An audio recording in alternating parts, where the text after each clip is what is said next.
With new technology comes new problems with what is being posted to the internet. There are many places a person can come across violent and disturbing content without going to the deep or even dark web. In this special report, ABC 7's Madison Smith looks into those sites and asks what you can do, if anything, about the possibly obscene content you find.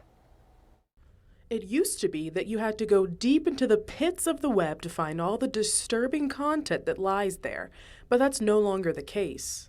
You can now find these websites that post this type of stuff on the front page of Google. So what kind of content am I referring to? WT's online media coordinator Tanner Johnston has some gruesome examples. It's like the best of the best gory things, from war footage, because a lot of soldiers have cameras on them and things now, to, again, workplace accidents, all that kind of stuff. And it's kind of shared in the community. I saw one video where they would get child soldiers to go in and execute prisoners, but they turned it into a video game.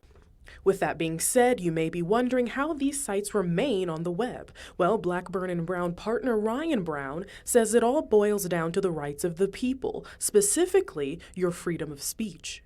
What is vulgar to one person, what is obscene to one person, is art to another person. That's the problem. And you bump up against people's right to not be exposed to this stuff or protect their children from it against First Amendment rights of other people. Not to mention that to qualify something as obscene is a difficult process, and trying to get the site taken down or holding the provider responsible is not an option due to the Communications Decency Act.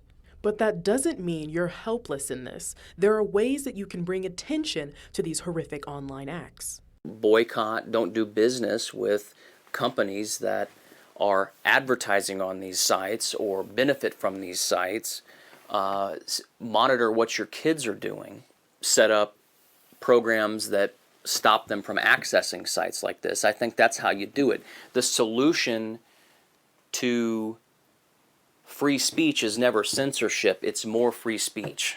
Madison Smith, ABC 7 News.